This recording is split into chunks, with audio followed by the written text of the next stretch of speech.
make this an extraordinary conversation for you today?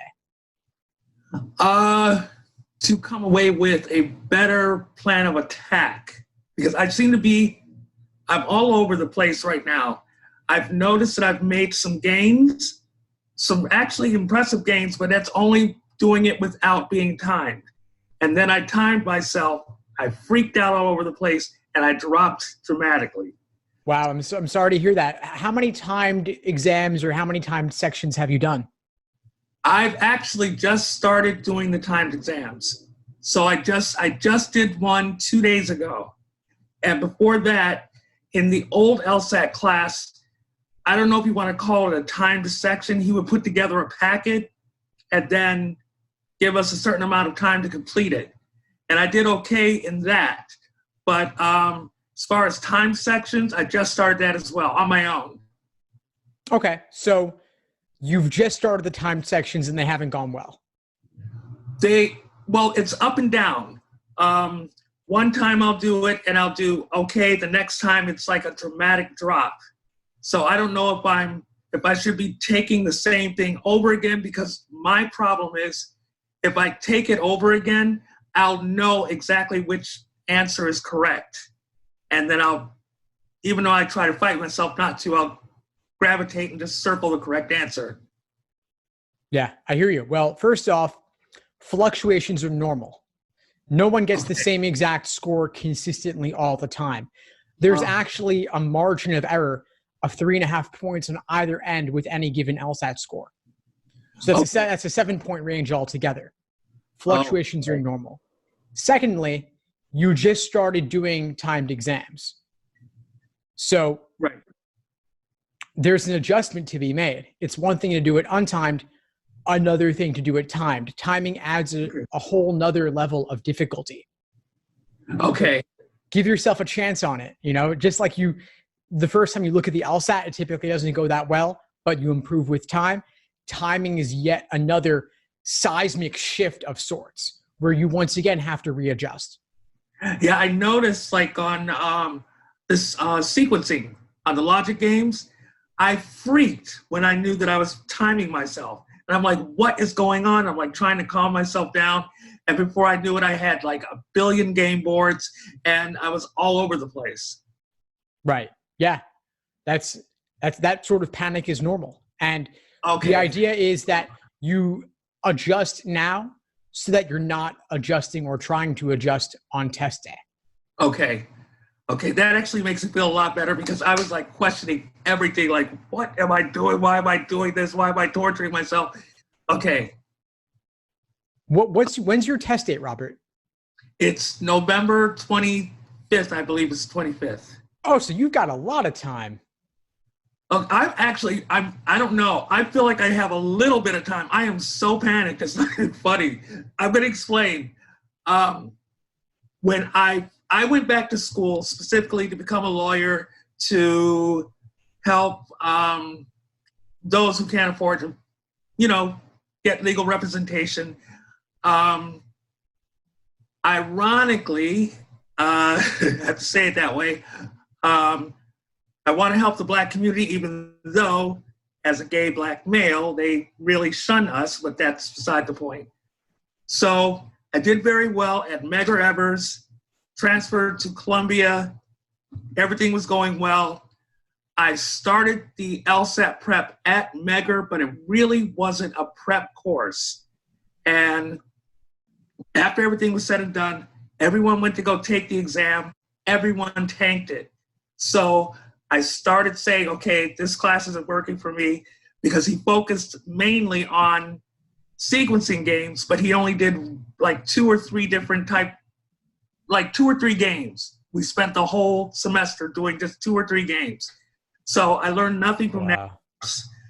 Afterwards, I said, you know what? I just need to sit down and try to teach myself how to take this exam.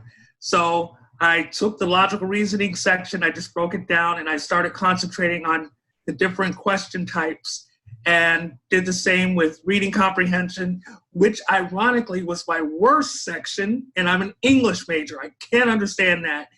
And then the logic the logic games, I'm sorry.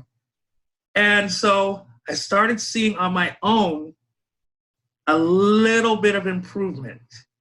And then I would see I don't know if you want to call them your blogs. I'd see your blogs online and I would read them. They were very interesting.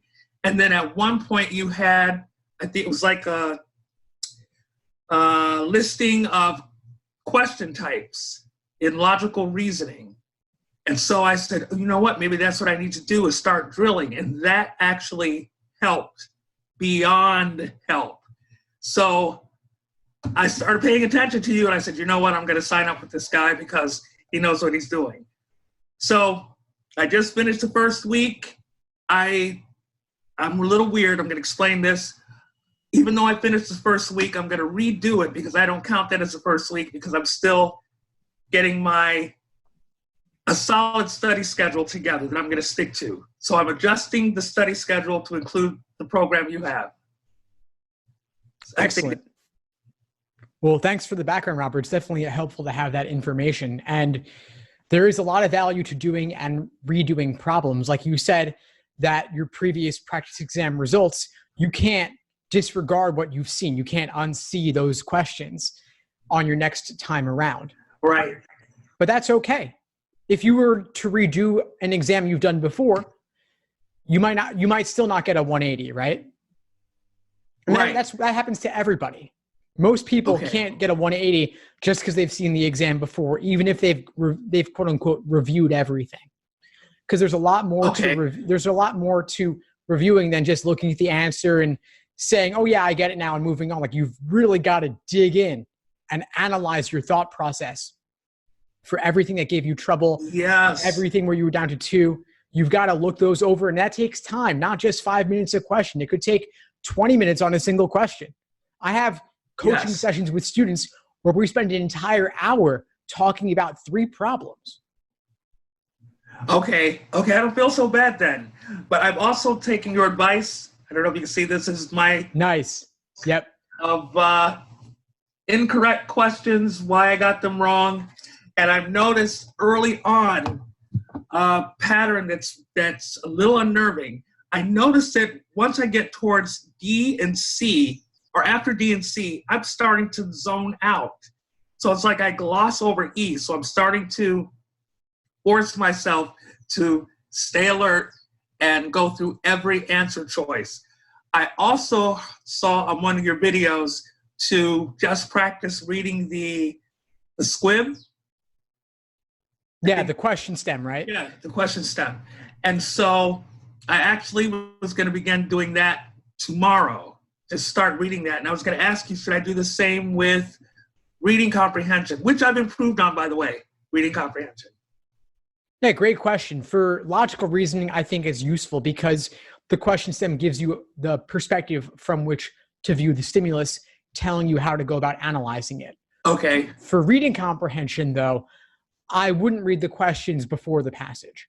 Okay. For the passage, you always want to walk away with what's the main idea, what's the primary purpose, and then you can go back for all the details when you need them, if you need them. Okay. Another question. I've noticed in the squib that the way that the words are put together, so to speak, is a little confusing sometimes. So I'm wondering if I should just take an old test that I've done plenty of times and just read the you call them paragraphs? Yeah, the stimulus, yeah. Yeah, the stimulus. Just practice reading the stimulus so I can get a sense of the language. Yeah, I would recommend that. As an exercise for every stimulus, you could see what's the conclusion, what's the evidence, what's the other information? Is it filler? Is it counter premise? And then, of course, not every stimulus is an argument. Some are also fact sets. So you want to recognize that as well. Right. Okay. And then in a fact set, you look for what connects. Yeah. Because a lot of times for must be true, most supported questions, there is something that connects oftentimes. Other times, though, it could simply be that they're asking for a paraphrase. Okay. I'm feeling a lot better. glad we're having this chat because I'm telling you, I was so close to breaking this computer and just tearing up every book. Hey, forget it. I think your videos actually, because I don't know what it is. I just understand it better when I see the video. I don't know what that is, but it works. Cool. I'm glad it's helping you. I'm enjoying making them. Okay. They're very helpful, honestly. I don't know what else. Oh, major question I had to ask you. If I take it in November, which I mean, we're already signed up to do, and I don't like the score, and I decide I'm going to take it in January, do I continue to study until I get the score, or what would you recommend? Yeah, that's the safest course of action, right? Okay. It's not fun to think that you might be studying for another 3 weeks all for nothing, but that is the safest course of action because there's less than 2 months between the November LSAT and January LSAT. So 3 weeks is a significant percentage of that time. Okay. So it is worth continuing to study. You don't have to burn the midnight oil or study 10 hours a day, though. You could do simply one exam per week along with detailed review of that exam, maybe investing 10 hours per week just to be doing something just to stay fresh. And then if you get your score back and you have to retake, then you ramp it up a little bit. Alternatively, you just trust that extra studying you did will help you in some way in law school, let's say. I did want to briefly touch on the idea of a schedule with you because that was one of the first things that you brought up. Yes. And so you have the day-by-day plan for use with the courses, right? Right. So that is your roadmap. That is your success plan.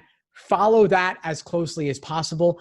I know you said you wanted to redo a week, the first week, just to make sure you've really got it down. And that's totally fine. Also know that the study plan is more important for the level of specificity it contains about what to do than the exact particular day-by-day breakdown. So if you fall behind or get a little bit ahead, that's totally fine. Just follow the work in the order given. That will always remove any ambiguity about what to do. We're about up for today, though, Robert. Is there anything else you would need in order to feel complete for our call today? That's it. You made me feel a lot better. Thank you very much. I'm really glad to hear it. Thank you. Of course, yeah. Keep in touch as you move forward and reach out anytime. Happy to help however I can. I will. Thank you so much. My pleasure, Robert. Take care. Thanks for tuning into the show. Please subscribe if you haven't done so already to be notified of new episodes as I release them. And feel free to reach out if you need anything at all as you move forward with your prep. I'm happy to help however I can. In the meantime, I'll wish you all the best and take care.